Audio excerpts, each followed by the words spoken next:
del Canal 7, nos acompañan compañeros de Telesur, en fin. Bueno, compañero Oscar Silva, viceministro del Ministerio de Comunicaciones, directivos de medios nacionales y extranjeros, periodistas e intelectuales, amigos, compatriotas. Tengo el alto honor y una inmensa alegría de contar con la presencia de todos ustedes y con la de dos ilustres amigos bolivianos como Ramiro Ramírez y Antonio Peredo, que nos presentarán el libro en formato digital que recoge la transcripción del encuentro del 10 de febrero pasado del comandante en jefe de la Revolución Cubana, Fidel Castro, con un importante grupo de intelectuales y hombres de ciencia en el marco de la 21ª edición de la Feria Internacional del Libro en La Habana. El libro recoge el diálogo sostenido por Fidel por más de 9 horas con 69 ilustres visitantes de 21 países y 68 de nuestra isla. La mayoría escritores que participaron en la feria, convocados todos por la red de redes en defensa de la humanidad, a un encuentro por la paz y por la preservación del medio ambiente. Fueron esos temas los más abordados en el texto por su extraordinaria vigencia y por los riesgos que entrañan para la propia subsistencia de la humanidad.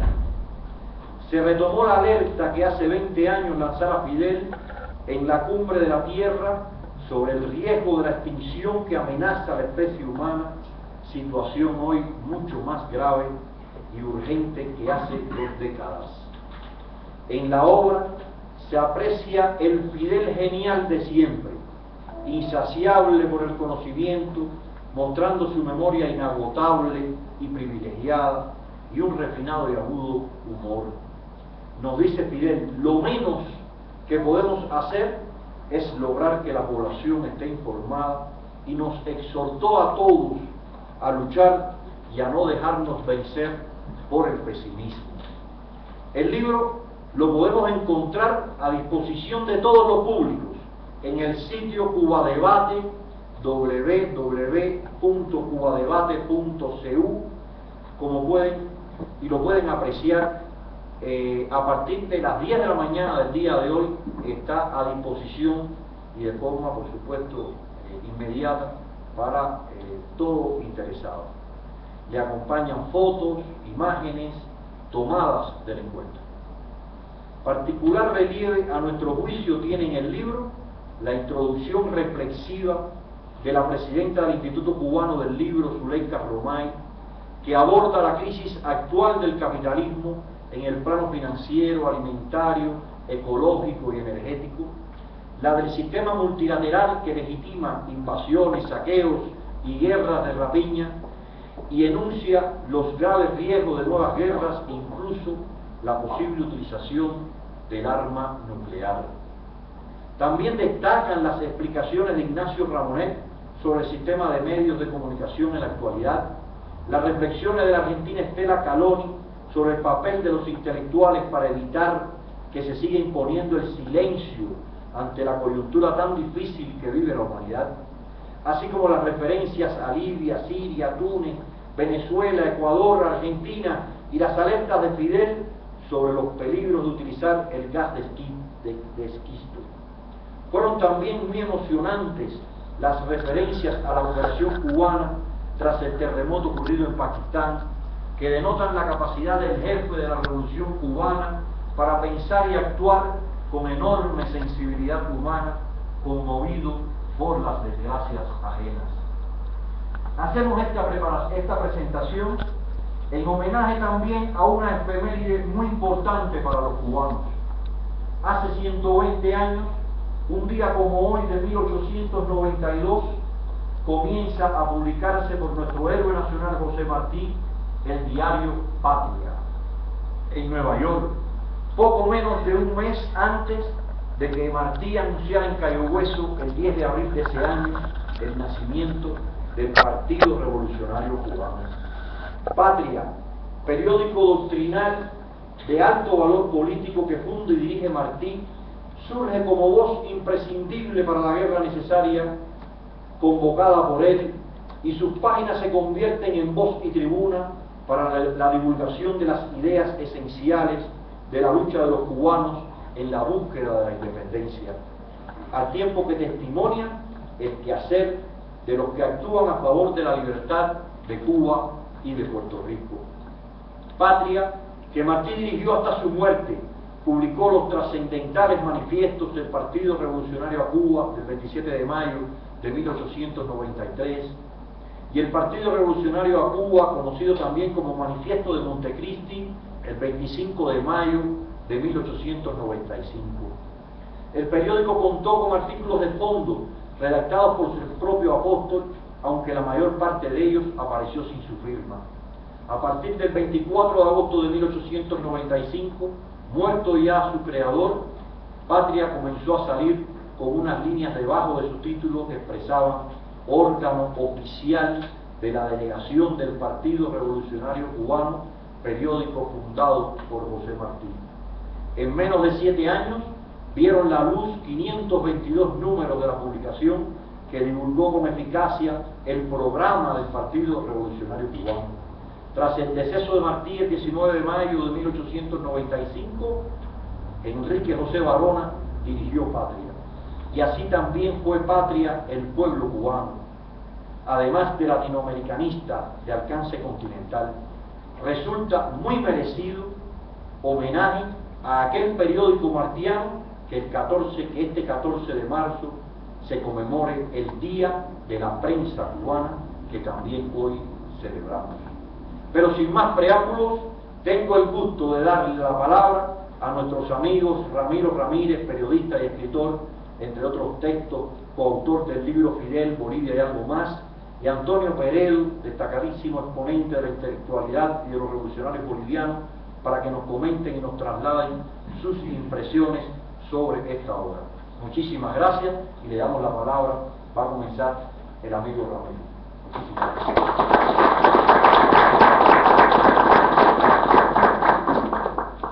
Bueno, buenas tardes. Agradecer al embajador de Cuba y mediante él al pueblo cubano, y desde luego gracias a este texto también agradecer al comandante Fidel por acercarnos a la actualidad internacional, a la realidad mundial, que ciertamente desde la perspectiva y la mirada de Fidel adquiere una actualidad permanente. Ya lo ha adelantado el embajador cubano en el sentido de las características del diálogo que se ha realizado el 10 de febrero en La Habana, de Fidel con aproximadamente 69 visitantes de diferentes países que han hecho conocer el número de aproximado de 26 compañeros que hablan, que hacen sus comentarios e intercambian puntos de vista con Fidel, nos permiten construir este texto que lleva el título Nuestro deber es luchar, que resume en gran medida el mensaje de Fidel y el mensaje para los intelectuales hoy. Lo ha señalado también el señor embajador, uno de los textos que resume lo que podríamos llamar la agenda que debe preocupar al mundo. Es la presidenta precisamente del Instituto Cubano del Libro, o el Instituto Cubano del Libro, Luisa Román, quien hace prácticamente un punteo, un resumen esencial de lo que significa hoy las preocupaciones. Ciertamente la extinción de la especie humana, el peligro de la guerra, la defensa del medio ambiente, la defensa de la madre tierra, son parte de aquellas preocupaciones. el curso del texto uno se encuentra ciertamente con una diversidad de temáticas, de preocupaciones que los intelectuales desde sus perspectivas señalan. Y yo estaba pensando que muy fácilmente este libro, que lleva sus buenas páginas, podría resumirse también en una cantidad infinita de notas de noticias, porque cada una de las intervenciones de los intelectuales, de los militantes sociales, de los escritores, traen novedades, traen noticias, traen acontecimientos esenciales que evidentemente a través de la prensa comercial no se difunden, se tapan. Y es aquello que Ignacio Ramonet llama en su momento el sistema mediático. Como este sistema mediático se ha constituido prácticamente en parte, en hermana gemela, dice, del poder financiero.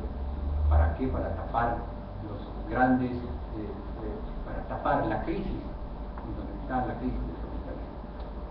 Entonces, yo hacía unos ejercicios acerca de algunos titulares, por ejemplo, que se podrían recuperar, por ejemplo, de la directora, la presidenta del Instituto Cubano del Libro. La maquinaria mediática global quiere tapar la crisis capitalista. La presidenta del Instituto Cubano del Libro, Zuleika Romay, revela la crisis capitalista y acusa a una maquinaria mediática de hacer todo lo posible para que esa crisis sistémica sea invisible para las mayorías. Menciona las crisis que hoy golpean al sistema capitalista mundial: la crisis económica, la crisis energética, la crisis ecológica, la crisis alimentaria, entre otras, y advierte sobre los riesgos que esto significa para la humanidad. Otro titular podría señalar: reemerge la ideología del fascismo, las ideologías fascistas, la derechización del mundo. Acertadamente, desde la perspectiva y el análisis que hace la Revolución Cubana, se observa un creciente florecimiento, un renacer de posiciones racistas y fascistoides, principalmente en Europa, donde se está viviendo un auge, digamos, renovado del neoliberalismo. Un titular fundamental que tiene que ver con la amenaza mundial al planeta, diría: 25.000 ojivas nucleares amenazan nuestro suelo. Otro de los titulares que muy bien nos podría facilitar la presidenta del ICR. ¿Para qué mencionar los titulares que nos puede brindar Ignacio Ramonet acerca del sistema mediático, acerca del empobrecimiento de la palabra hoy a partir de la mercantilización de las noticias, a partir de la mercantilización de la información? Uno de los titulares podría decir: el sistema mediático busca vender personas a los anunciantes, como un resumen del pensamiento y del planteamiento que hace Ramonet, que en ese momento, el 10 de febrero, en La Habana, un día antes había sido nombrado honoris causa, y repitió, hizo una síntesis de lo que dijo en aquella oportunidad en ocasión de recibir el título. Lo hemos tenido recientemente acá a Ignacio Ramonet, y hemos tenido también la oportunidad de conocer de cerca aquellas tesis sobre el poder mediático, el sistema mediático y la mercantilización de la información. Esos podrían ser algunos titulares que de alguna manera nos permiten adentrar, nos permiten abrir la compuerta para ingresar a un mundo de reflexiones y de preocupaciones del mundo intelectual, donde se reflejan diferentes facetas. Algunas facetas importantes ya las menciona Estela Cayón en su intervención, cuando hace de una manera muy ruda, muy fuerte en su estilo, Estela una crítica al mundo intelectual, al silencio de los intelectuales, a la pasividad frente a los acontecimientos, frente a lo que está sucediendo, frente a las amenazas, frente a la crisis capitalista. Stella Calloni nos muestra esa necesidad, esa urgencia, nos llama a la acción a quienes se consideran y quienes están en el mundo intelectual, elaborando ideas, haciendo propuestas y generando debate. Creo que es esencial aquella mirada de Stella cuando también nos reflexiona sobre el carácter de la información y cómo hoy los grandes poderes mediáticos, las grandes potencias utilizan la información como una arma de guerra. Un elemento que me parece importante señalarlo es ciertamente el tema de las redes sociales, donde yo encuentro que se produce una especie de contrapunteo en las miradas que tienen los intelectuales sobre este tema. Ignacio Ramonet nos habla de la creación de un quinto poder a partir de la propia voz de los ciudadanos, de la construcción y la participación en procesos de información que son generados desde las bases, que son generados desde la sociedad, a través del internet, a través del Facebook, a través del Twitter, donde el ciudadano es partícipe y genera y se convierte en sí mismo en una fuente de información. Ahí, por cierto, hay un reclamo de Stella Calloni, de Pérez Esquivel, el mismo Frei Beto, que cuestionan un poco eso. Frei Beto dice, por ejemplo, yo en lugar de tener 13.000 visitantes en Twitter, prefiero estar con 13 obreros, con 13 campesinos, con 13 desocupados. Parece esa militancia esencial del intelectual. Yo creo que ahí Frei Beto nos muestra la otra dimensión, como nos muestra Pérez Esquivel, en decir qué hacen los intelectuales hoy, hacia dónde van y qué hacen en su entorno social. Sin embargo, a partir de lo que se considera y de lo que es la red que se ha creado, la red en defensa de la humanidad, donde fluyen un montón de la cantidad innumerable de información, de noticias, de intercambio, de datos. Se ha especulado mucho, se comenta, se desmistifica un poco el tema, por ejemplo, de Egipto y las redes sociales, en lo que hace a la convocatoria, en lo que hace a los contactos vía internet, cuando se dice que un poco menos tienen acceso al internet. Sí, se desmitifica este hecho del uso del internet, porque evidentemente la capacidad, la incorporación o el acceso al internet resulta muy limitado en muchos países del desarrollo. Y quizás el ejemplo más bonito que se encuentra en el texto es la que señala la compañera de Brasil,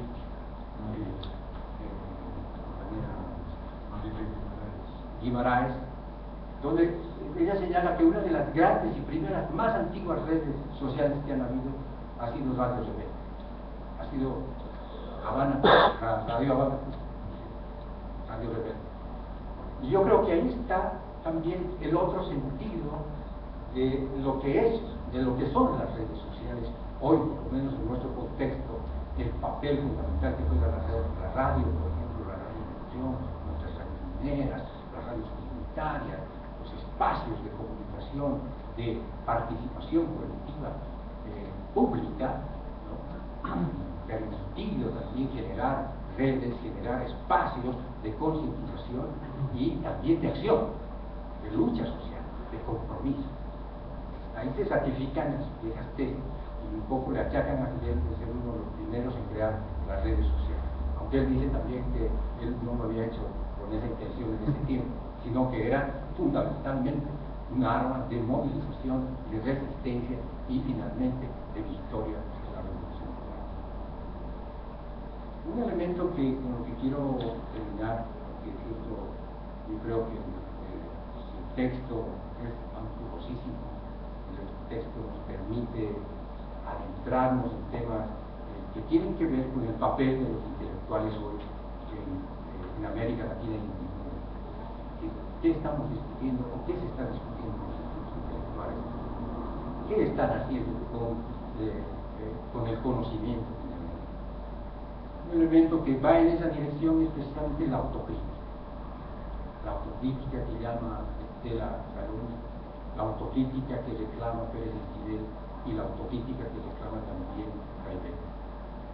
Es decir, cómo los intelectuales se están insertando hoy en los movimientos sociales, cuál es su relación directa con ellos. Y evidentemente, Raimundo dice una expresión que me parece que habría que subrayarla y habría que retomarla, porque creo que en ese contexto tenemos mucho que hacer, porque es cierto, vivimos un proceso sumamente importante en nuestro país y creo que ha llegado pues el momento en que los intelectuales deben plantearse lo que Raimundo llama la higienización de la política. Es decir, hasta qué punto los intelectuales todavía sienten el mal olor de la masa, el mal olor del pueblo, dice. Entonces creo que yo me quedaría en ese proceso de autocrítica que plantean los intelectuales, que plantean quienes han tenido el privilegio de reunirse con Fidel. Y el punto final de Fidel, yo creo que es el centro de esta reflexión, el centro de este desafío que tienen los intelectuales, porque una vez más en este texto, en las intervenciones, en sus precisiones, en las ampliaciones que hace de los temas que nos muestra su gran influencia, su gran capacidad y nos muestra también su universalidad en lo que hace al pensamiento revolucionario, en lo que hace finalmente al papel de los intelectuales hoy. Creo que Fidel irá para largo y creo que debemos estar contentos de que hoy la Embajada de Cuba nos permita hablar de él, hablar de las enseñanzas, porque si hay algo que me parece que se debe recuperar también es la consecuencia, la coherencia en lo que es el discurso y la práctica revolucionaria.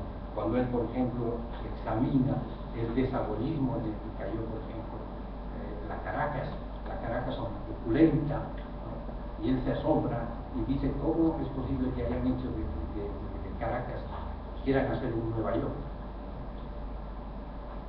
Y reivindica la arquitectura cubana, reivindica cómo la visión pueblo cubano, la visión de la revolución permitió mantener la arquitectura cubana, la vieja Habana, que se iba a demoler ya poco antes de que caiga la dictadura fascista. Y quizás, indudablemente, ese es uno de los grandes patrimonios culturales de la humanidad, también de nuestra querida Habana. Y creo que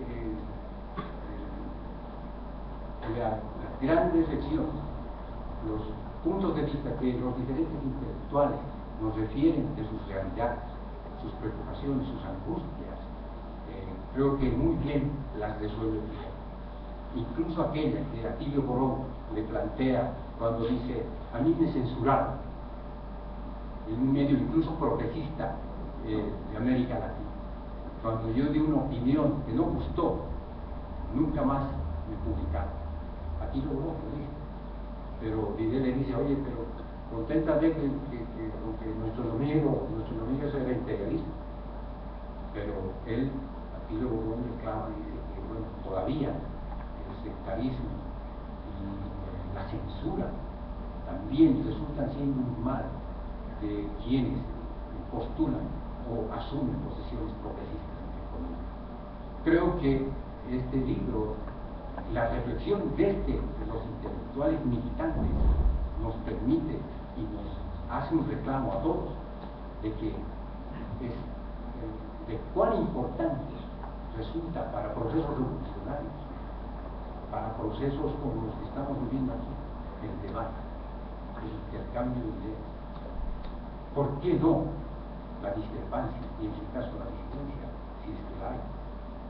Yo creo que hay mucho que aprender y creo que esa es también la gran lección de Fidel, que dice que si nos vemos el próximo año seguramente podemos seguir conversando de cosas que todavía no conozco. Muchas gracias y disculpen si digo algo breve.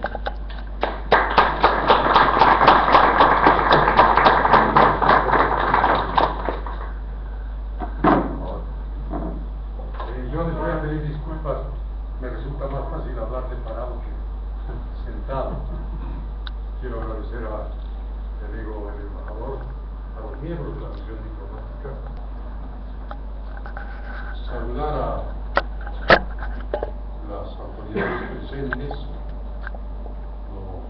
las compañeras y los compañeros del Movimiento de Solidaridad con Cuba y los compañeros y compañeras que el embajador me permitió invitar también aquí y que agradezco que estén presentes. Yo les voy a contar un secreto. Este libro nos lo han entregado con 48 horas de anticipación, así que hemos tenido que leerlo a la carrera. Muchas de las cosas que digamos pueden ser imprecisas, pero he quedado asombrado, porque para mí este libro es el cuarto de una serie que comienza con 100 horas con Fidel, continúa con las dos estrategias, la victoria estratégica y la contraofensiva estratégica. Y entonces lo que ocurre con este múltiple diálogo entre intelectuales y Fidel es la búsqueda de la estrategia para la guerra de este momento, que muy bien lo dicen todos, pero lo concreta Fidel es una guerra mediática. Es a través de los medios que se tiene que desarrollar. ¿Y por qué digo que hay una secuencia? Porque en 100 horas con Fidel, poco antes de la desgraciada enfermedad que le vino en el 2006, pues ha sido hecha, me parece que en el 2005. Fidel está preocupado por un elemento esencial: la educación en Cuba. La educación que está en este momento todavía creando una élite. Y tenemos que terminar con eso, porque la educación es igual para todos. Pero para entrar a la universidad se necesita tener buenas notas. ¿Y quién tiene buenas notas? El que en su casa tiene un ambiente intelectual, no un ambiente obrero, no un ambiente campesino. Así que ya sabemos que de las casas de intelectuales van a salir los dirigentes, los administrativos, los ejecutivos, y estamos creando una élite. Tenemos que hacer una educación, y estas son palabras de Fidel, en que desanimemos a los hijos de los intelectuales y llevemos, impulsemos a los hijos de los obreros y los campesinos. ¿Por qué? Y aquí aparece muy claro, lo dijo Ramiro, los intelectuales que vienen de varias generaciones huelen mal, pues, cuando se acercan a la masa. Me estoy incluyendo. Y se acostumbran a estar con una computadora. Y entonces el problema de la comunicación se resuelve en el Internet. Tengo hoy día 120.000 lectores. Qué lindo, 120.000, mucho más que La Razón, pues, una leído entre a mí. ¿Y eso qué tiene que ver? Porque la gente que pasa por la calle, con toda seguridad que ni se ha enterado de que yo escribí una nota, o de que escribo de vez en cuando una nota. Tal vez sea mejor, como dice Fray Beto, estar sentado con 5 personas diciéndoles lo que uno piensa. Ahora, en esa reunión, a la Feria del Libro, que fue la que propició, la que posibilitó esta reunión, estuvieron intelectuales de todo el mundo. Yo tengo una pequeña lista acá: Fray Beto, Estela Caloni, Ignacio Rabonet, Juntar, Marilia Guimaraes, Pérez Esquivel, y un solo boliviano. No fue un solo boliviano. No es que Cuba no invitó, no. Allá tenemos que ir. ¿Y por qué no hay un boliviano? Porque no tenemos organización que impulse a que estén presentes allá. Cierto, tampoco hubo un paraguayo, no hubo un peruano. Pero tendríamos que estar todos allá. Tendríamos que participar. Pero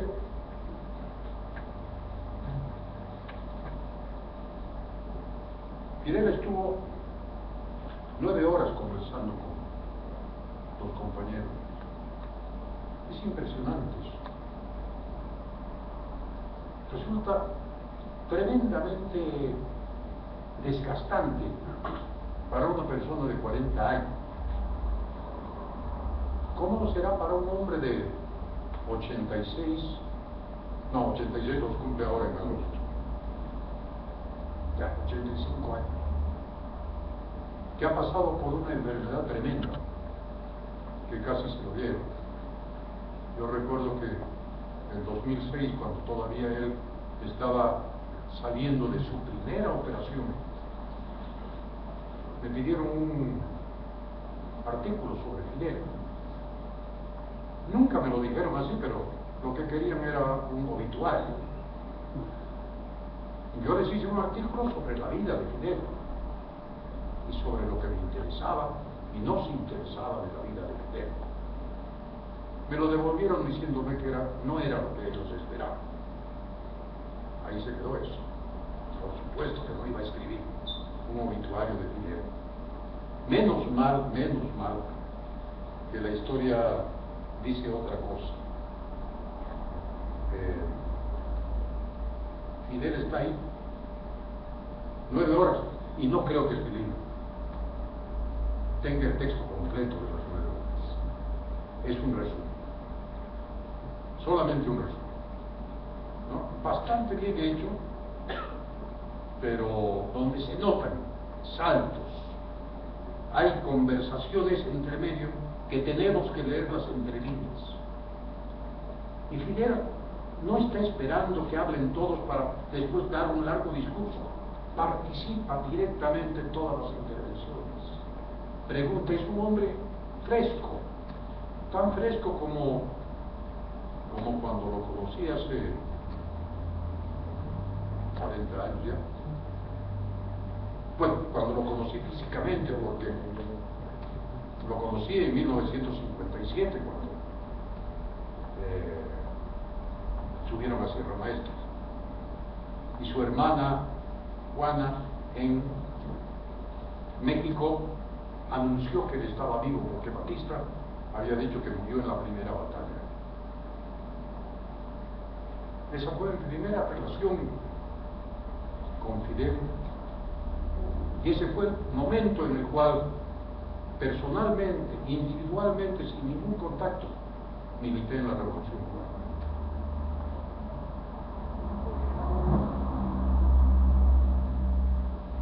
El tema fundamental es la guerra mediática. Creo que Ignacio Ramonet hace una excelente definición de cómo el imperialismo asume el control de los medios de comunicación. Estamos viendo cómo un hecho tan grave internamente para Estados Unidos como el derribo de las dos torres en las que de vez en cuando aparece por ahí la mano de la CIA, pero siempre la oculta finalmente, y vuelve a aparecer la mano de la CIA.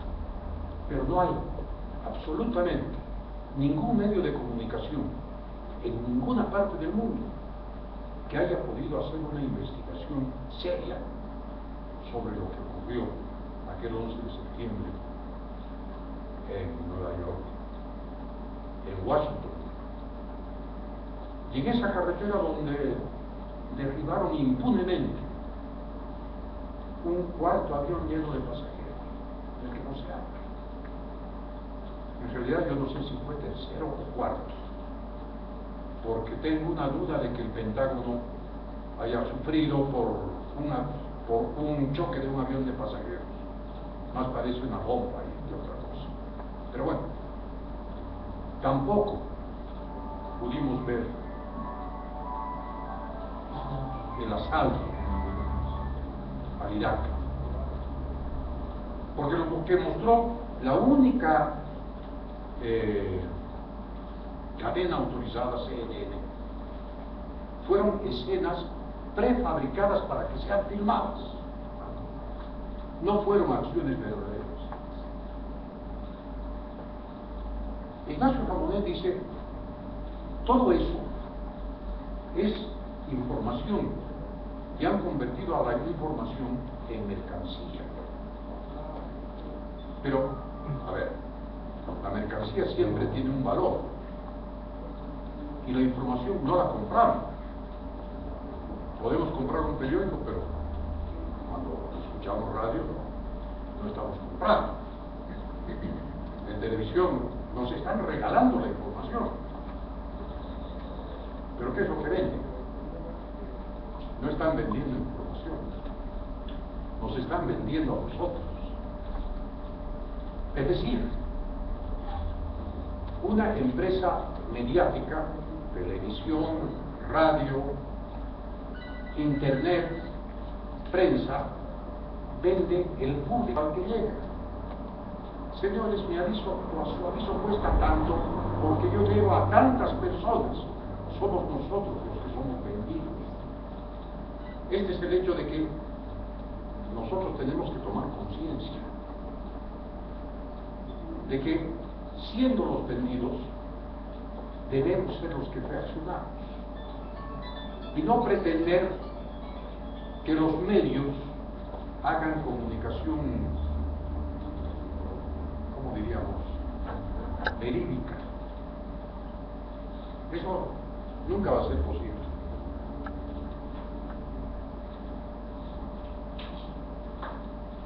En esta reunión hubo un tema que tiene que ver con la situación que estamos viviendo muy cerca aquí. Ecuador, estaba la ministra de Cultura del Ecuador, dice, bueno, nosotros, el presidente Correa, ¿no?, ha anunciado que tenemos en tal lugar un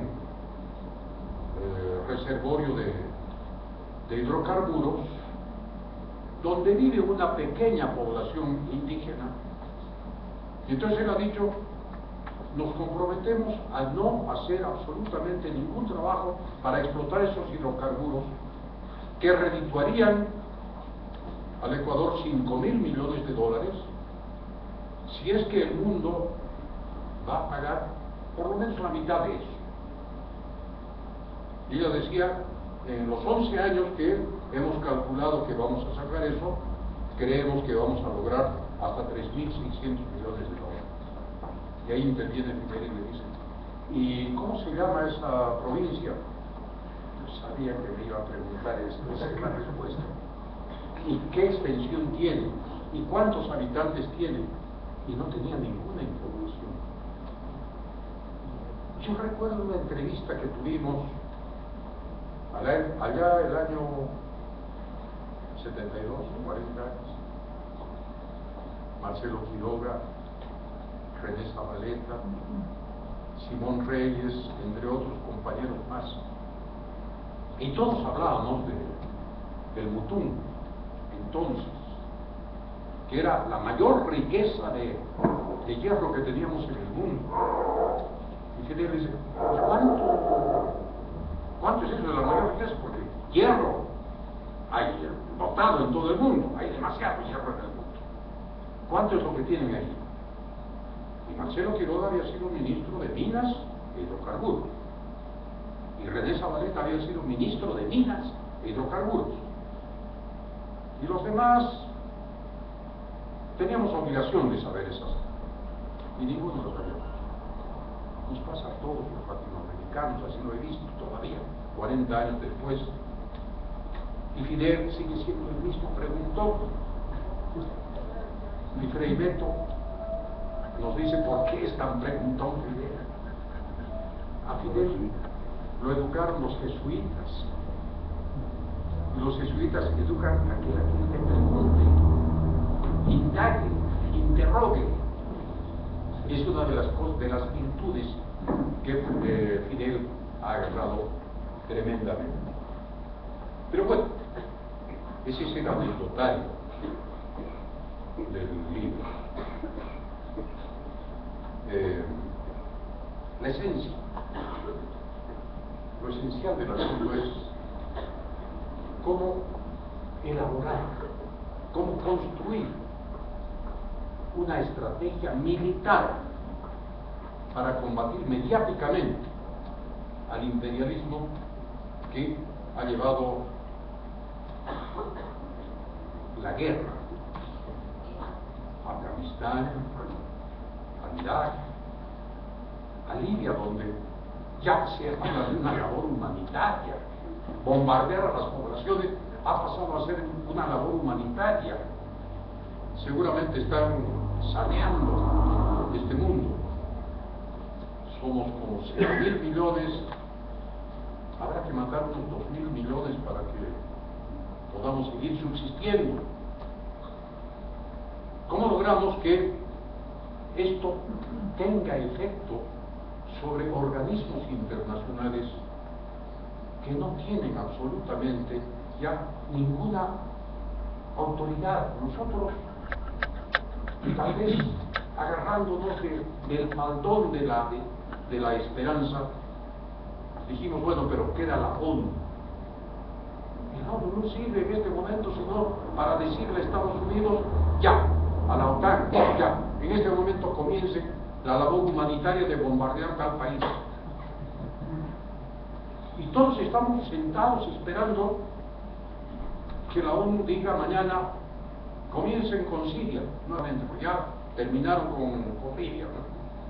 Ya está todo arreglado en Libia, ya se distribuyeron el petróleo de Libia, ya dividieron a Libia. Y vuelve a haber la Tripolitania y la Cirenaica. Libia desaparece. Y Siria seguramente van a dividirla también, ¿no?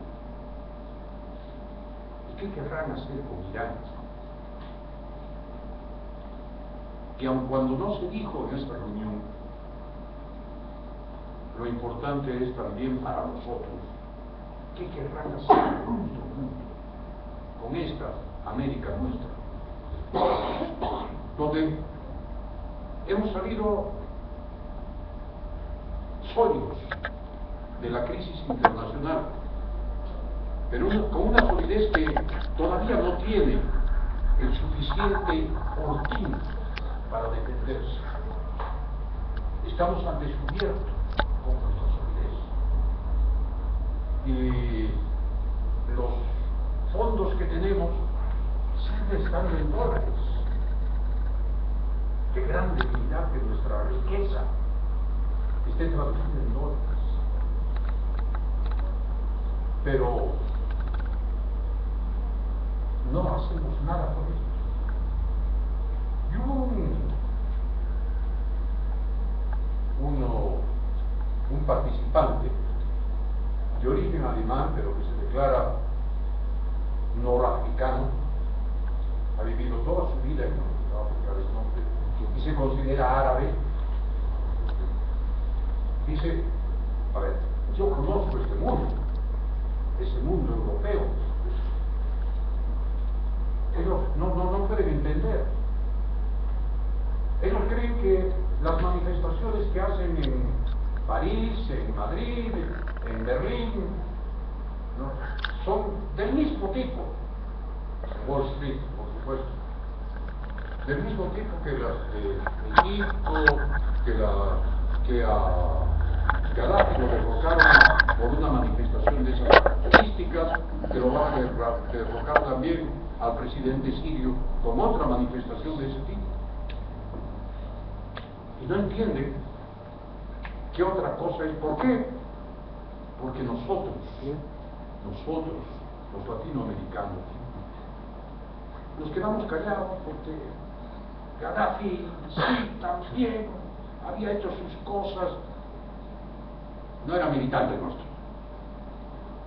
Y dejamos, y anteriormente a Saddam Hussein siempre sí era un tipo que lo había preparado la CIA. ¿Acaso ellos no lo lanzó a Irak contra Irán? Y cuando ya se dio la vuelta,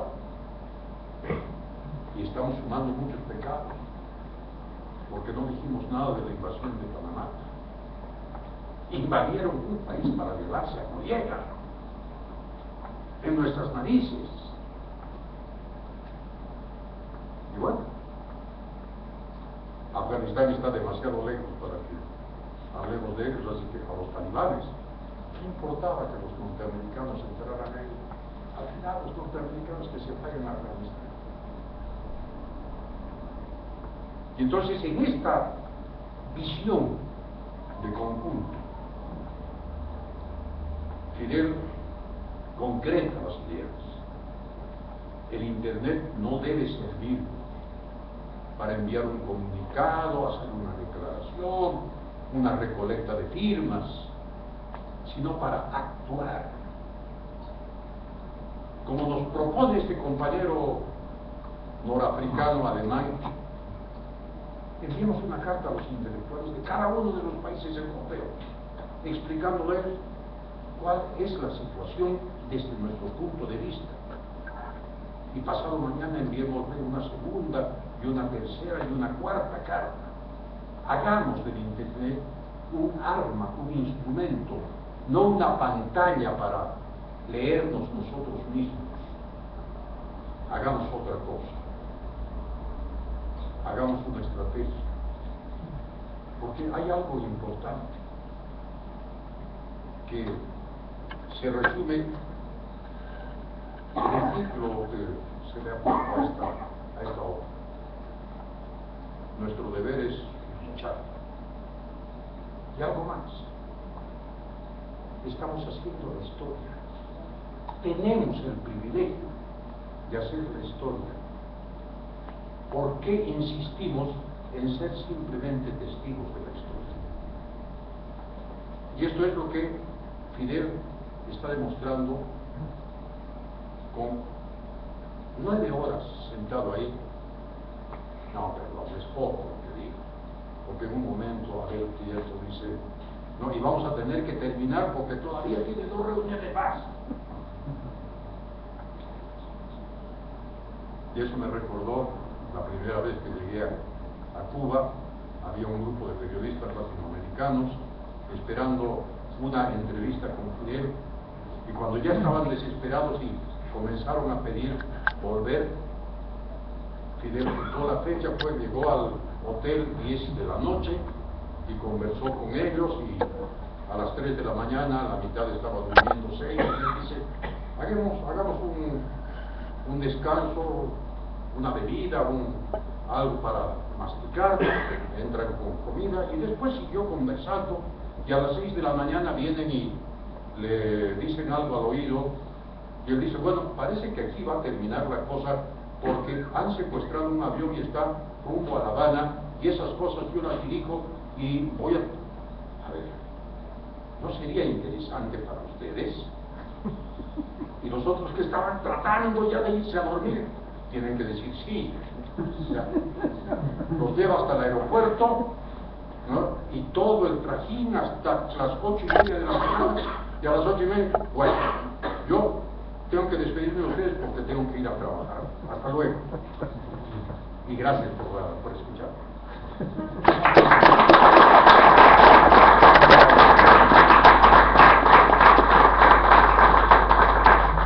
Le agradecemos infinitamente tanto a Antonio como a Ramiro. ¿Alguna pregunta, algún interés a los presentadores? Esta obra, reitero, la podemos ver en el sitio de Guadebate, www.guadebate.cu. Está a disposición de todos ustedes. Quiero darle una premisa a todos, incluso a los presentadores. Creo que vamos a tener por acá muy pronto a Katiuska Blanco, la autora del libro recientemente presentado, Fidel, sobre Fidel, guerrillero del tiempo. Ya nos trajeron, tenemos en nuestro poder alrededor de unos 150 ejemplares, y vamos a hacer la presentación de ese libro con la autora en la próxima semana. Le vamos, por supuesto, a avisar, vamos a comunicarlo a los medios para darle la mayor divulgación posible. ¿Alguna pregunta, algo que quieran ustedes decir?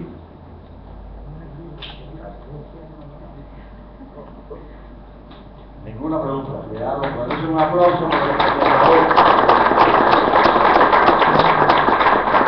Y los invitamos entonces, a partir de este momento, a un pequeño cóctel que debemos celebrar con todos ustedes, en ocasión de la presentación del libro y en ocasión, como habíamos dicho también, del Día de la Prensa Cubana, en homenaje a ese 120 aniversario de la aparición del periódico Patria, fundado por nuestro héroe nacional José Martí. Muchísimas gracias a todos.